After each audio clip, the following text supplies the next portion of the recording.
Hello and welcome to Crafting a Revolution, the podcast. My name is Katie Freeman and I'm one of your hosts. Every week we bring you interviews with makers and artists of all kinds from all over the world that identify as female, non-binary, and transgender. Today's guest is Jenna Pilant. Jenna Pilant is a rainbow-obsessed designer in Southern California, doing her part to spread happiness into the world one colorful interior project at a time. Jenna has an unusual design style called polychromatic whimsy, and over the past few years, her work has been featured in Darling Magazine, San Diego, Home and Garden Lifestyle, and Origin Magazine.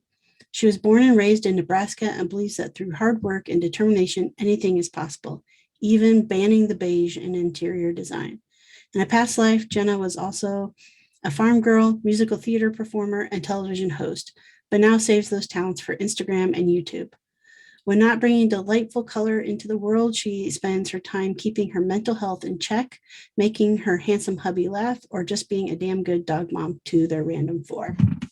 It was great getting to chat with Jenna. I am going to tell you that you're going to find that we kind of start mid-sentence. We were doing so much talking, I just decided to hit record, and Jenna gave me permission to use it all.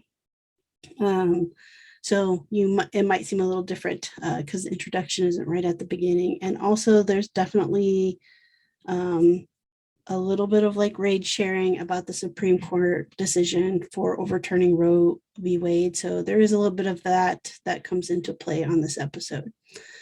Before I thank the patrons, I need to ask you, Pod Squad, to do something very important. And that is to head on over to podcastawards.com starting, today when this episode airs on Friday, July 1st. You can nominate and vote for Crafting a Revolution to win an award for the People's Choice Award 2022. 2022, yes. So again, podcastawards.com. You will want to go to the category of art to nominate and or vote for Crafting a Revolution. So again, very important. Pod Squad, please go over to podcastawards.com and look for the category of art to nominate and or vote for Crafting a Revolution, the podcast. All right, now before hopping into the conversation with Jenna, I want to give a big shout out and thanks to the patrons over on Patreon. So thank you so much, Matthew from Artigiano Serio, for being the main podcast sponsor. It means so much and helps the podcast in so many ways. Thank you also Candace, CJ Woodgrain, Lee at Lee Runyon, Annette, 513 Woodworks, Katie Thompson, Women of Woodworking, Kevin, Lefty's Woodshop, Christy, Twisted Twine, Jeremy Speece, Sammy, Go Sammy Lee, Rachel, Moody Makes, Laura, Oakley Soap Company, Brandy, Studio Obey, Ellen, Little Bear Furniture, and Ethan Carter Designs. Thank you all so very much for your ongoing support, helping to make this podcast happen every week.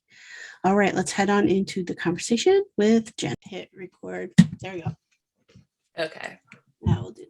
See, but we missed all of the walking into traffic bit, but that's okay. Oh, no. I thought you were already recording. No. Yeah, I decided to take the route of, we have a local company called Ray Gun here in Iowa that is very liberal, and they do like teas with like very like funny but protesty like stuff on them. Oh, okay. So I like went on Saturday morning and just bought like enough shirts protesting like all of the things, like, so I have enough shirts for like every day of the week. And then like I'm running a little late because I just got back getting my like gay as fuck haircut done. So that I'm like, I just want to be like a walking protest wherever I go. Right. Nobody like questions where I stand. Like, well, that's the thing is like the radical thing in society is to exist as who you are. Exactly. And I mean, that's a lot of, a lot of people think that my design aesthetic is just color, but it's not. I'm about embracing who that individual is within the safe space that is their home. Whatever that may be, a house, rental, townhouse, whatnot. But yeah, it's just wild that to exist as who you are as a woman is just, I mean, that's why I'm like, one of the reasons I'm so angry right now is because, like, yes, I am married to a man, but I don't want children at all. That has never been on my radar. It was something I knew from a little child that I did not want to do. And never been more thankful to live in California. I will say that. And long live Newsom. Well, just the fact, but then I think of everyone else. Woo! Yeah, and just the fact of like being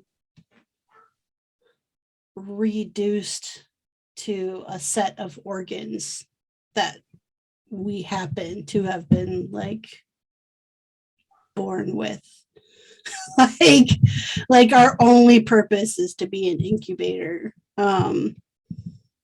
And we now know that that's exactly what we are seen as in certain people's eyes. Because but anyway, I know. I feel like this is we're gonna try to hit some notes of like, who's Jenna? Yes. Get happy-go-lucky designer Jenna, not jaded Jenna. Although jaded Jenna, I mean, if anything, my work, my colorful design work is, I mean, it's always been personal therapy for myself. I mean, my adulthood is very much my second chance at my childhood. So there's always been that therapeutic aspect, but man, it's like, I have to lean into that so hard because there are more days or not, I don't want to do that colorful therapy. Yep. But like yesterday I had a deadline and I was like, I'm going to get up and do this because I have to do this. And I felt so much better because of it. Yeah. Which is the whole doer mentality. I mean, I totally get that too, but I definitely will say I've struggled. I struggled with like just the aspect of content creation and actually creating it all. Like I forced myself into the shop this weekend because I'm like, I need to make, and I know that I'll feel better when I get done. Exactly. Yeah, exactly. Like, it's knowing still, that. Yeah, it's knowing that, but still it was like the fact of like posting. Like right now, it actually makes me really sad to like scroll and just see all the like just regular everyday like normal stuff, and I'm like, we're not in a regular everyday normal state. We haven't been for a while. Maybe lean in. I mean, my advice there would be to lean into, make your content reflect that. I mean, I just posted a reel this morning. It's just me rage cleaning.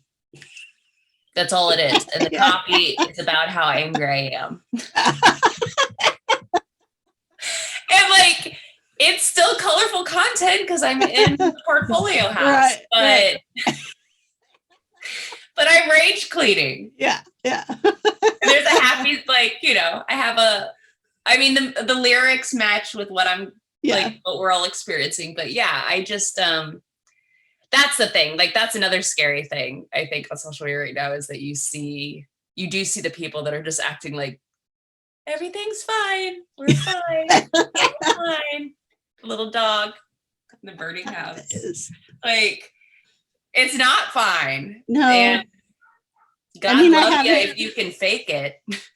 I mean, I haven't had any comments yet, I think, because I've been doing it long enough. I tend to keep my feed, I don't want to say like fairly maker like focused, but then like my stories is where you're going to find like what I'm really thinking type thing at the moment. But yeah, you just get all of me. Yeah. I mean, if I guess I am a rainbow. Like you get Yes. all shades of Jenna on my Instagram. I just don't care anymore. Like I do care, of course, care about my color loves. Yes. I care about, equal rights and Yes. that kind of stuff. But like, I don't know, like in a lot of ways, I mean, I've struggled with my perfectionism all my life because of the childhood I grew up in. But I don't know, in the last couple of years, like you are just getting the progress, not the perfection at all, Yeah. And I think the days that you don't see me on social media or stories is when I'm really struggling showing up raw because I'm struggling with that perfectionism. But like just me posting, I mean, my hair is dirty in it. I'm wearing my, dirty hair, don't care stocking hat. Oh, I'm letting secrets out. Yeah, when you see that stocking hat, that means my hair is like dry shampoo won't even help it. But yeah, it's raw and it's me cleaning, and I shot it last week. I just kept setting up the camera while I was doing it, and I was just like, because that was a thing of the me experience was the brand new conference that my dear friend Albie knows just created here on the West Coast. Yeah, like that was the thing, is like they're like a lot of those big content creators really were like, just show up how you are, like, and so I really took that to heart, and so I'm trying to lean into that. I mean, but it took me like over a week to post, or not even a week, but like it took me days to like put it out there because it was still something different that I'm not used to doing. Yeah. But I just, like I said, I'm trying, I don't care, but I'm also trying not to be like, I don't know, perfectionism. It's freaking, it's a virus in its own right. It definitely, I feel that. I think though, I hit the point, I think I really hit the point with the murder of George Floyd, where I was like, fuck it. Like, I'm just gonna like. Yeah, that was a big turning point for myself as well. Yeah. Yeah. I mean, I think for me, like, my secret is probably during the last 2 years that most of the time when you see a dance video, it's because I am pissed off and like, I just need to move. And then that's when I'm like, I'm choosing a song, like you said, with like the lyrics that express how I'm feeling, because I can't express them myself. I'm just at that point. Yeah. George Floyd definitely made it so my filter came off. I guess the perfectionism that I'm still struggling with is like the visual, the like showing up, like, hair done and all that. But also like, I feel like lives have made it easier to embrace that as well. Because my friend Terry Moore and I, like, we have our, granted, we haven't been doing them great this summer because of summertime schedules, but our usual weekly live, like, we just show up as we are. And I think that in a way has been therapeutic from a content creator's perspective. Because you start learning to not care about the fourth wall that's there. Which with my theater background, I'm used to the fourth wall being there, but I'm used to showing up a certain way. So it's weird. It's a weird, like creative, real juxtaposition. Like how do you do both? Or actually get rid of that training and like lean into who you are. Instead of being all like,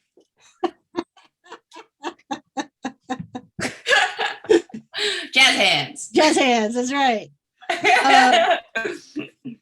Like, okay, I feel like I have to pause and at least give a chance for you to tell people who I'm talking to. Okay, sorry, I just talk to everyone like they're my best friend. I'm good with that, but I'm like, maybe, perhaps. We need an intro. Yes. We need a little intro. You tell me what you need, and I'm here for you. Well, see, I like to always start by asking my guests to introduce themselves. So I'm gonna let you do that if you're good for it. I'm good. for it. Hey, y'all. My name is Jenna Pilant, and I am a polychromatic designer that designs 100% to her own beat. My life's mission is to ban the beige through, my unique perspective. ADHD is my superpower. And my canvases are interiors, whimsical installations, upholstered myself pieces. I actually got into the interior design trade as a furniture upholsterer. My background is I'm a Nebraska farm girl. I grew up on stage, quite literally, singing musical theater. Most belters are long-necked, wide-mouthed. Literally, Lady Gaga said it best. I was born this way. So I was born as a brass, and which is kind of like bled into all aspects of my life because I'm very like, here I am. I definitely like to peacock, but yeah, I want people to embrace themselves fully within the space that keeps them safe from society. And I just, excuse my French, I call bullshit on all neutral interiors. Society somewhere along the way has made that as a prize, more adult, established feeling aesthetic. And I don't get it because I can't, I might be wrong. I may be, we're all wrong in some ways, but I can't imagine somebody's favorite color is ivory. Right. Or beige. I'm going to be controversial here. Not that's like new, perhaps, for me, but might I suggest that color palette is more to establish the class of being white, heterosexual. Totally. Cisgender, no, totally. It is. It totally is. That's the thing. It's like this whole, this is what society prizes in the here and now. Yeah. And I just think it's disgusting. Not only because it's just, creativity is the gift of life. Like, and it's our light. And I just feel like when we're all trying to live up to this certain trend, that's darkness. And I can't hardly stomach it.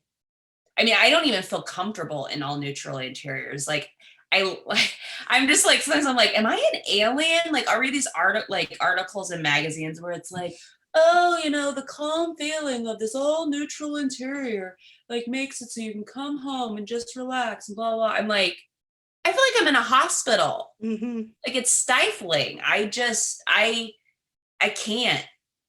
I won't. That's definitely the interior for you. Don't call me. Yeah. And you would be amazed by how many people reach out to me wanting to hire me. And then I get to their house and I'm like, wait, what's going on here? And they're like, well, I want, and I'm like, no, you don't want the Jenna touch because nothing here. What? Like, is this a trap?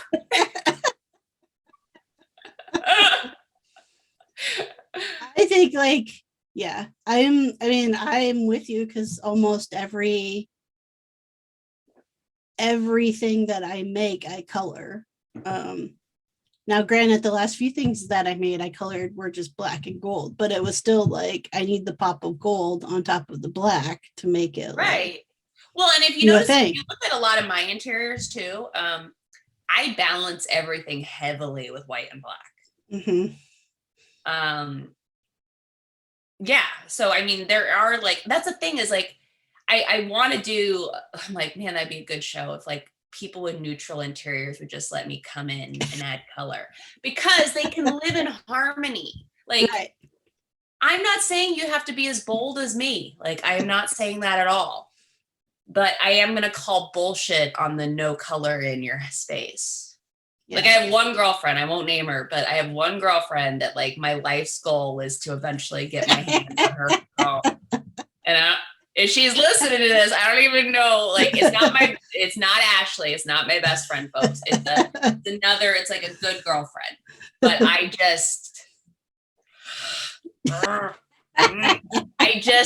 want to get my hands on her neutral interiors. Like, so bad. Like, let me at her. Oh, but someday. So, okay, first, since you're from like Nebraska and I'm in Iowa, we're like, neighbors. I mean, who are we kidding? It should just be all one territory. It Kansas really should be. Iowa. What part of Nebraska? Buffalo County, Kearney. So Kearney's like the dead center of the United States. Is right on I-80. Have you ever driven under the oh gosh, I should know this, and my brain is blanking right now. It's a museum over I-80 that's it's not the Mormon Trail. It's called something else. But anyway, there's like this whole like I haven't been that far. I've only been like Lincoln, probably. Yeah, that's as far. I mean, it's 2 hours further west on I-80. Honestly, Lincoln and Kearney, I consider them to be the twin cities of Nebraska. They have the exact same feel. Like they just have that feel about them. If I was, oh God, I mean, I never want to go back. No offense. No, I get you. But like the only place I would probably live if I did go back would be Omaha, because there's culture and stuff there. But yeah. But I grew up 13 miles northeast of Kearney on a farm, and I actually went to Gibbon, which is another small town. But I went to the University of Nebraska at Kearney. Can't spell flunk or drunk without UNK. But I got 2 music degrees there. I honestly wasn't planning even going to school in Nebraska. I was only going to go there for a year, but then some kids partied too hard and lost their music scholarship. So I actually got a vocal scholarship halfway through my freshman year.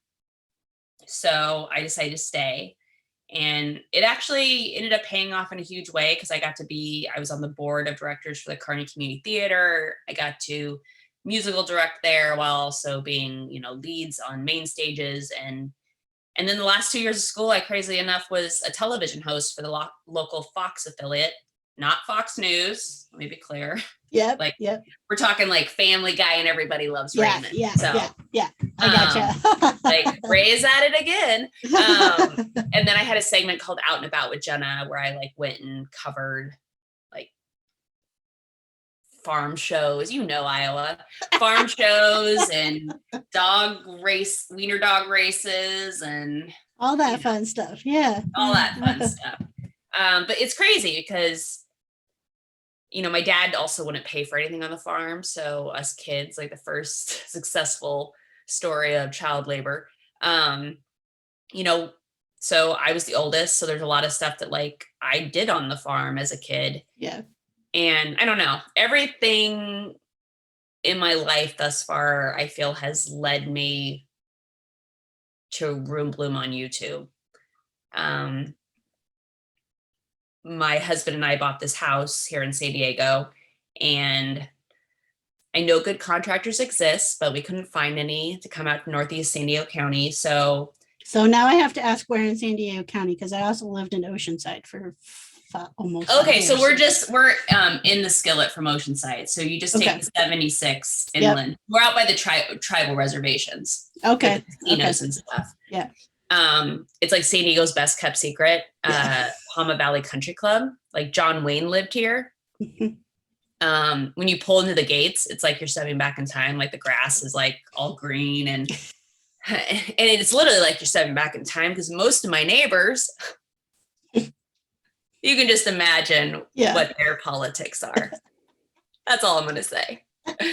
So, as the liberal unicorn of the neighborhood, I decided to start renovating our house myself when we moved here. And they really don't know what to make of me. Like, if you are one of my faithful color loves listening to this, you know that my latest Room Bloom episode is me painting our brick exterior inked blue by Bear.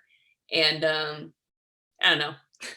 Maybe I'm the bitch in the blue house now. Who knows? There you go. But yeah, it's everything I feel like has led me to what I'm doing now. And I'm jaded Jenna, but I'm very, very happy also. So. Well, so how'd you get into like doing this for others? That's a very good question. So Dee and I started dating in 2012. I was working at New Village Arts, which is a professional theater company in Carlsbad, which you know where that is. That's crazy that you lived in Oceanside. Wait, you lived here and then you moved back? Well, my mom had a stroke, so we moved back to be close to family. Oh, yeah. I'm so sorry. Thank you. Yeah, it was. Otherwise, I'm pretty. I didn't realize you were applying for sainthood status. Okay. God bless you, because I don't think anything can get me back. To be okay, so to be fair, where we live now, has like per capita has a higher queer community per capita than San Francisco. So like, oh wow, I didn't know that. Yeah. Okay. Like Iowa City is like very liberal, very. Do you feel safe there? Yes. Now you get outside into rural area and it's like all of a sudden, like if someone's like, oh, what's your husband do? I don't like correct them. I generally just like go with it because I don't know how safe I am in those spaces. Right. So. No, I get that. Yes. I get that. Yeah. So I totally get it. Yes, we probably would have stayed at least longer. I don't know if we would have stayed forever. But we do miss California. I don't miss the traffic. I will never miss the traffic ever. Yeah. That's what I want, honestly. Well, the thing is like you just got to figure out the pockets and like being granted, and you had to deal with the 5. Sorry, people listening to like what, but the 5 is the devil. Like I'm inland, so I get the HOV lane on the 15, and I will happily pay those pennies on a dollar to drive the HOV lane. Like because if I'm going to a client's house, I'm like, I'm not going to waste my time in traffic. I'm going to get down there, get back to my house, and because that's another thing people don't realize about interior design is 80% of it is on the computer. Yeah. Like some days I'm literally like, I have nothing to show you except me sitting on a computer or a phone ordering stuff. Like that's not fun. No. I get that too. Yeah. More stories, Jenna. It's like, well, either I'm actually demolishing something and have footage for you, or I'm boringly on a computer. Yes. Yeah. Yes. Yeah. No, I spent the last like couple of years when we lived there, like I commuted every day from Oceanside down to La Jolla because I worked for a med device company. Oh my God. So, okay. I get it. Never mind. She was in the 5 hell, and the 5 has no HOV lane, no fast track. Like, and there's nowhere for them to expand. Like, I don't know what they're going to do because I don't know when you guys left, but I've been here 13 years. And it has gotten so much worse. I don't doubt it at all. But people just keep moving. And now, now we're going to be the promised land. Because I don't know if you saw Newsom put on the ballot, or he's putting on the ballot where they're going to make California a safe haven for all women. Oh, no, I didn't. Yeah, he just put it on. Also, I just realized, when did TikTok make it so you could stop downloading their videos? Oh, I don't know. I didn't even realize they did. I can't download any of them. You can either, like, I saved it to, I'm pulling out camera. No. I saved it to Dropbox, was the only option it gave me. And it saved as a URL. Oh. Yeah, I don't know. I mean, I don't know. I share just directly to stories usually. But it won't, Instagram and stories is blocked out now. Oh, so I did that yesterday, but it's only blocking out in certain countries. And the US is not one of them. So is it the video that I was trying to share that was blocked? Yes. But it's Newsom. So, but I shared something too that was like civil rights based. And that's what it did to me. Like it still shows up as like a red box, but there's still views on it in the US. It just doesn't go to certain countries that, really don't want their people. So I could hit the stories thing and it can go to that. It can go to that. It just blocks, like it will say it blocks a bunch of countries, but if you go through the list, the United States is not one of them. So, okay. Yeah. Sorry, I was like this morning, I was like, I'm so going to share this video of Newsom saying this so people know this. And then I was like, what is going on?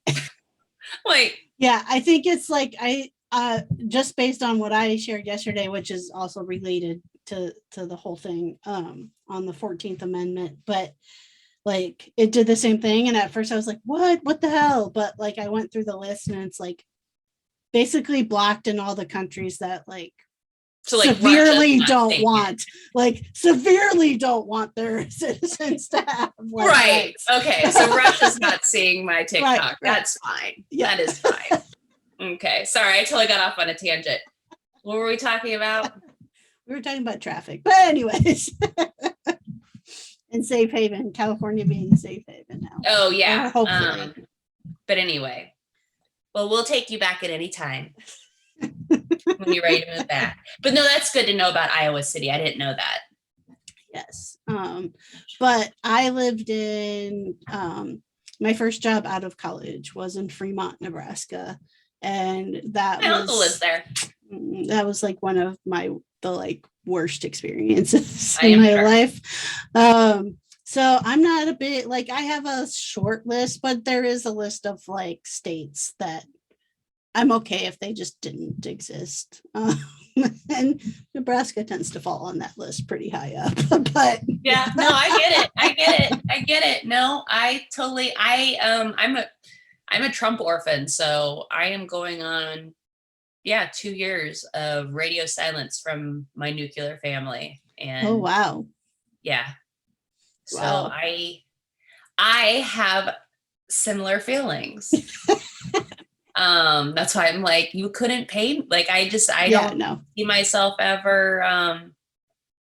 Just makes me sad because there's so much conditional love in that state. I mean, I think you're right to some degree. It's a little bit of a Midwesty thing. It kind of is based on like what European groups settled here, right? Like it definitely comes. Yeah, it's very, very Catholic. Mm-hmm. A lot of Polacks. A lot of. Yep. So yeah, it's just because it's. I know that they like. People are going to be like, what? How can they mean well? But like, it's weird. Like, they mean well, but their love is conditional and they can't see past that. Right. And it's, I don't know how else to put it. Well, I mean, to me, unless you've grown up in the Midwest, like my best friend, Ashley, I don't know if you know this, she's from Wisconsin. Oh, okay. And we met at New Village Arts Theater. She was the graphic designer there. So I've actually known her longer than my husband. But we have that's one of the things her and I bonded over is just like, we were both our mom's best friends, because that's another thing is like a lot of mental health is not a priority there. Correct. Yeah. You want to hear somebody's asshole tighten? Mention my therapist said. It's like everyone at the table, like, right. Yep. Yeah. And I just like, I get off on that. Like, I like seeing him squirm. When I was back in 2019, I was like, every chance I get, I'd be like, well, my therapist, Joni. It's like, and I'm like, No, anyway, I'm considered the crazy one of the family because I go to therapy. Like, right. I'm like, actually, it's the rest of y'all. You're not dealing with your shit. You need to talk to someone, Dad. Like, it's not right. Like what you like the rage you're feeling, or Mom, the depression you have. Like, right. Yeah.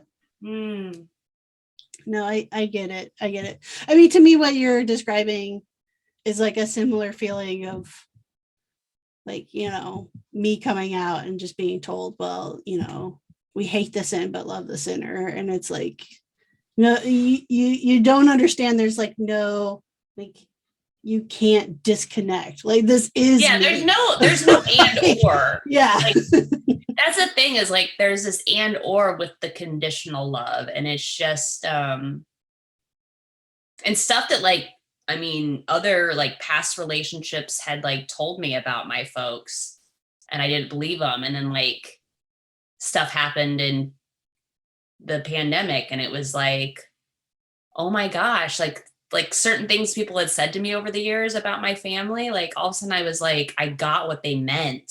Mm-hmm. And it's like, I just didn't, I mean, coming from a blue collar family, I naively thought that I had no privilege, because I remember years where we couldn't buy right tennis shoes for PE because it didn't rain and the crops didn't produce. right But I still had privilege. I still had a leg up on most of my classmates. I mean, the whole reason Gibbon, Nebraska existed or exists still to this day is Gibbon packing. And we used to have Norbest turkey plant. Yeah. So we had both those plants. So we had a very high Latino, Hispanic population. And, most of my classmates, like, I remember them like having to be the translators for their parents and stuff like that. And, but for some reason, like, it gave some of us empathy, very few, like, right. And then, because I mean, there's so many of my classmates. Granted, there was only like 37 of them, K through 12, but like, there's so many of them that I'm just like, I cannot believe it's like, wow, the stuff you see them post, and it's jaw dropping. Like, how did some of us end up with the empathetic heart? And I don't have the answers. Right. But man, I feel it. Yeah, that's, I mean, when I like working in Fremont, it was Hormel that brought me there. But I was one of 4 females in salaried positions out of 400 people. And I was the first to leave, and the other 2 who hadn't been there like forever and were like entrenched left shortly after me. And it just wasn't like, it was not a good environment. And I struggled watching, like you said, the empathetic heart. Like, I struggled watching because like all the workers there are like, well, and then Latino. So you probably know better than I do, but I was seeing articles during the pandemic about the working environments. Like, they were just like lying to them, or like paying. I read one, they were like paying them like time and a half if they would continue working. Like, what? So like, and then there's like the education standpoint and like the financial need aspect. So like, of course, a lot of these people are going to keep working. And like, how many of them actually knew that they were like working, possibly going to get sick, and or did get sick and possibly die? Like, it's just, I hate it here. I hate it here. I get you. I get you. We only got one Earth. We do only have one Earth. And not all of us have Bezos money. Exactly. Exactly. So I guess we got front rows into this shit. Oh. Somebody bring me popcorn, please. Okay. Yeah. Absolutely. You know what? Something hard, because I don't want to limp away from this shit.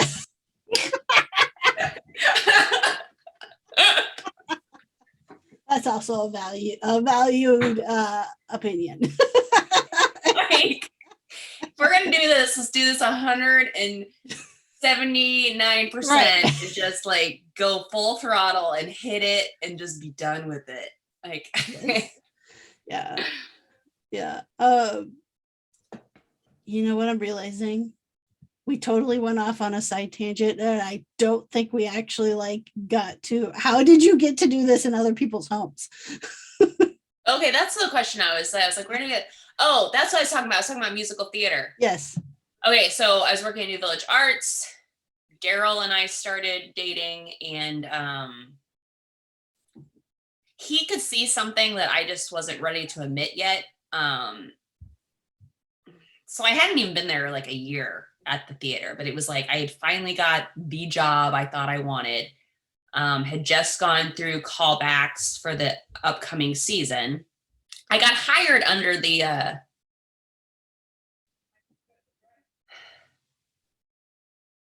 under the idea that I could work at the theater company and also be part of it. So anyway, I did the like work there till the new season, got a call back, getting ready to walk on stage for my callback. And the head director lady, who was going to be playing Nurse Ratchet, which I was the callback for the other nurse and the one that flew over Cuckoo's Nest. And she told me right before I walked on, like, we just wanted to compliment you. Like, you're very talented, but like with your work, responsibilities, we're not going to be able to allow you to be part of the company, but we wanted to give you the compliment of this callback. And then the director's like, come on stage. I'm like, what? Right. So fast forward a couple months, Daryl and I are drinking some wine, and he pretty much was like, what do you want to do? And I'm like, oh, I'm doing what I want to do, blah, blah, blah. And he's like, but you don't seem that happy about it. And so I just said, well, how about like, I'd like to try my upholstery hobby as a business. And he's like, great. I don't like do that. I don't care if you make $5 at it. And yeah, so gave my notice on December 18th. And that January, I went full time with Homebird Upholstery. I already had a name, because I was doing it like on the side randomly. But yeah, and some of the board members at New Village Arts were like some of my first clients. They were not the most colorful, but yeah, here we are a decade later, and I've been, basically into 2012, beginning of 2013, I've just been doing this. So yeah. And I've been very, very fortunate that it's all been word of mouth. I really haven't had any, it's crazy. I think that December was my first Instagram post when I quit. Like, not of me quitting, but like 2012. 2012. Oh, wow. Okay. Yeah. That was like my first Instagram post. It was like a picture of me and Brooke White from American Idol, because I had booked her at the theater for a Christmas concert. Oh. And that was like my very first Instagram post. Like, if you really scroll back, I swear it's my very first one. And so it's like crazy to think that like right when I like decided to go full time with just straight up creativity, Instagram was coming out. So that has been, I will say, an adventure in itself, and has also helped along the way getting clientele. But yeah, just in the past couple of years, because of my YouTube channel, now I've gone from just doing upholstery to doing full interiors for clients. Okay. So how long have you had the YouTube channel? The YouTube channel, I think the first episode was, I think it's August of 2018. So, okay. But I've always been a shower, not a grower. So, that's the thing with my projects, everything's like pretty big. So I have, as a YouTuber, I've not been great about getting content out all the time consistently, like they're always pushing us to do. Planning on making some changes to that this year, just in the later quarters, trying to show more of like me and like the actual process. But it's that dang musical television background. Like, I'm used to being like polished and having edit control, and it's probably why I don't like the TikTok. But yeah, so it's been a wild ride, but it's been fun. Do you think is your aim to get more into like television? Oh, 100%. I want my Okay. own television show. That is that is the goal. When I quit musical theater, I'm not really quit. I don't use like the word quit. When I put a tack in musical theater, and went the interior route, television wasn't a goal. It wasn't until we bought this house and I was watching like Fixer Upper, and Mhm. nothing against Chip and Joanna Gaines, but like if I see any more shiplap, let me scream into a pillow. But I was watching their show and like I love everything they're about, minus the aesthetic. Yep.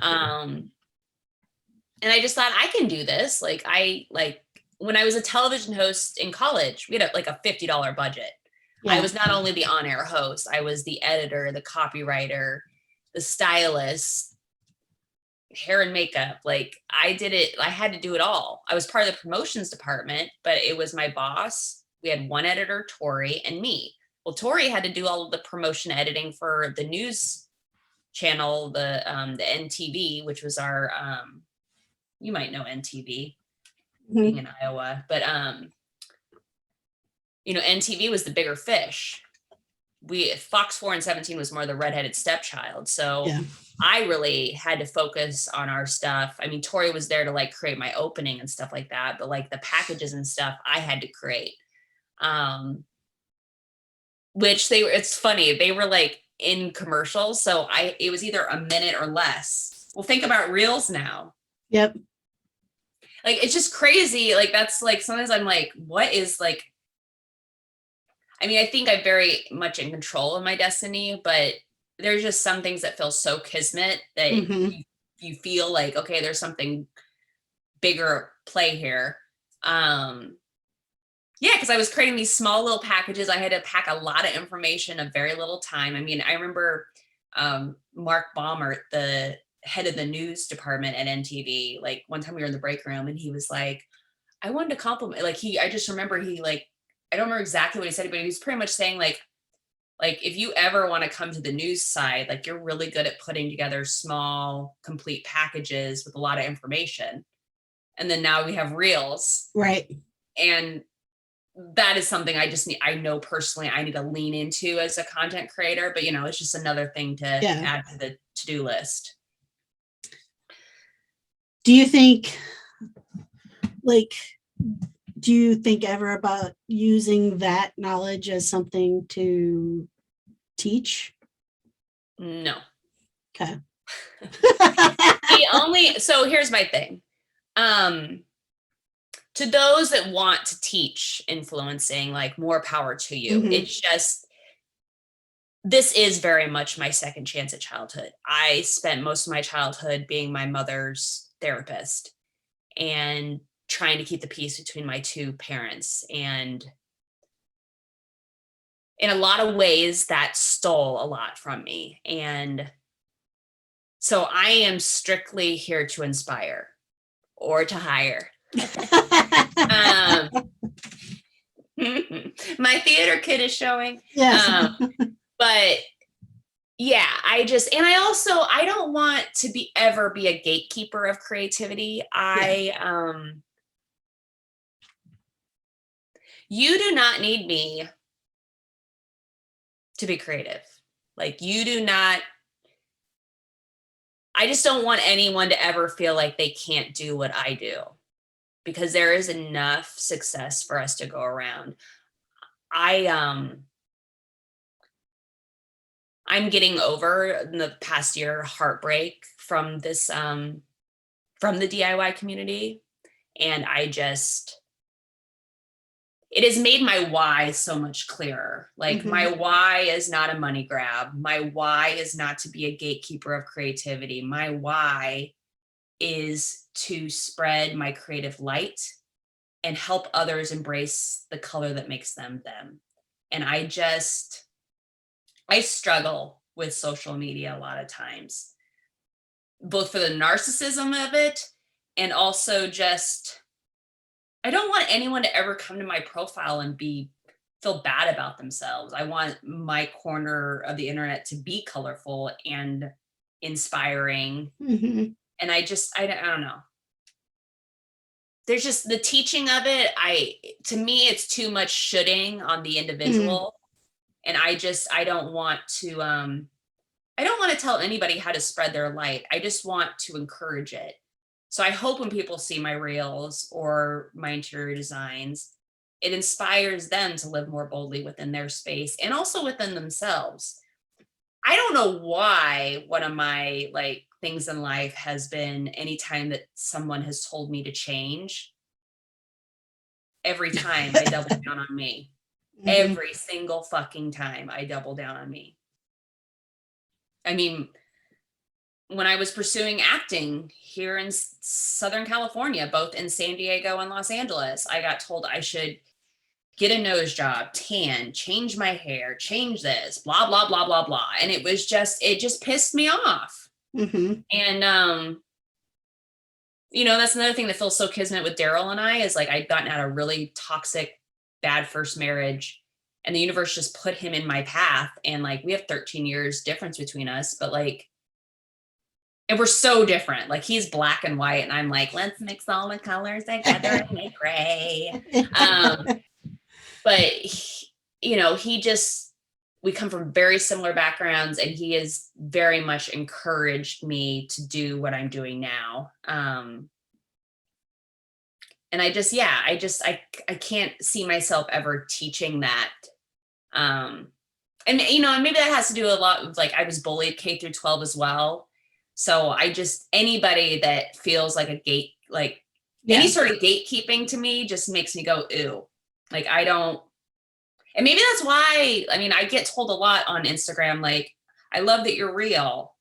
And I'm like, well, probably another reason why I haven't ever blown up, because I am too real. No, but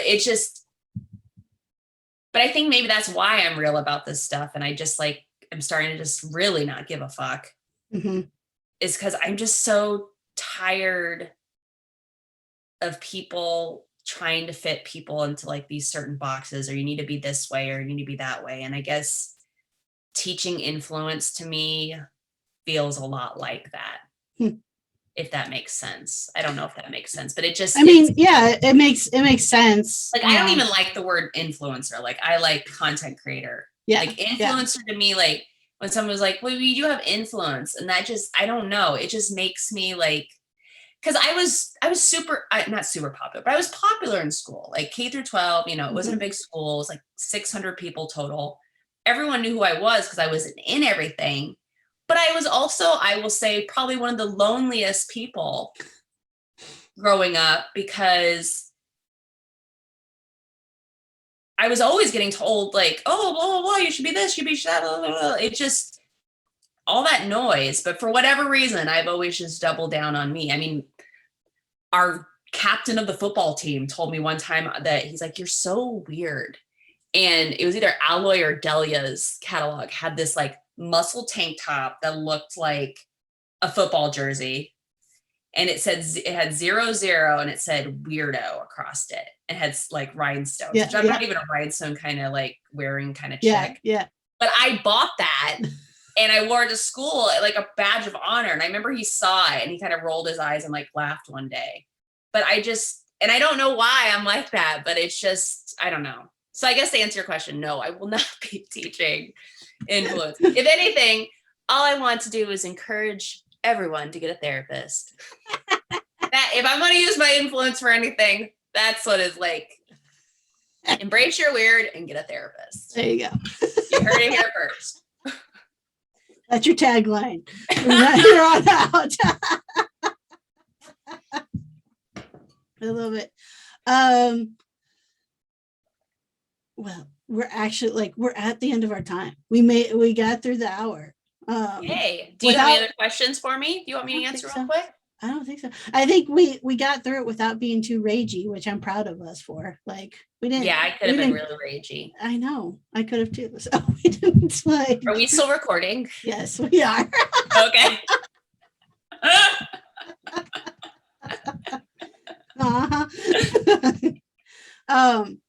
Okay, I'll keep my filter on. Okay. But I want to give you a chance to let people know how they should find you, all your yeah. stuff. Yeah. All right. Well, if you liked my random ramblings, there is a lot more where that came from on both my Instagram, which on all socials, I am at Jenna Pilant, which is JennaPilant. That's right. It's French, Pilant, not Pilant. Jenna Pilant. And then you can watch my self-produced home renovation show, Room Bloom, on YouTube. Just type in either Jenna Pilant or Room Bloom and it should come right up. And then my website's jennapilant.com. I'm getting ready to launch. I've been talking about it, I think, for like years now, but I'm actually going to be launching my newsletter in July. And just because YouTube and Instagram, I just don't feel like I have a direct link to you color loves. So I am going to lean hard into the newsletter because I feel like that's a direct link to you all. So yeah, I've had so much fun on this. Like, thank you so much for having me on your podcast. Absolutely. Channel. Yeah. And you can use the video. I decided you can use it. You can. You're gonna lean into it now. Okay. I'm gonna lean into it. I've been talking about perfectionism, right? And like, why not get the real Jenna? Zits and all. That's right. Zits and all in my dirty office. Like I half cleaned. I only see the half clean part. So, I was like, I had the best intentions always. That's right. All right. So again, that was Jenna Pilant. And I will include the links on how you can follow along with her in the show notes for today's episode. Best place to find that is in the description for the podcast episode on your podcast app. You can also find it in the description box down below if you're watching this on YouTube. And lastly, you can head on over to freemanfurnishings.com/podcast. A reminder that podcast awards, People's Choice Awards are happening right now. So head on over to podcastawards.com, the category of art, and nominate and vote for Crafting a Revolution. It will be greatly appreciated. I know these awards get quite a bit of visibility, and this is the first year that I have entered the podcast, so it would mean so much to me to have your vote over there. Please follow along with the podcast on Instagram at Crafting a Revolution, all one word, no spaces or underscores. And you can find your host over there as well. Myself, Katie Freeman, you can find at Freeman Furnishings, and my co-host, Katie Thompson, you can find at Women of Woodworking. All right, next week, this weekend is holiday weekend in the US, July 4th holiday weekend. If you're celebrating, I hope you do have a safe and good time. And next week, we'll be back with 2 brand new episodes. So in the meantime, let's go craft a revolution, y'all.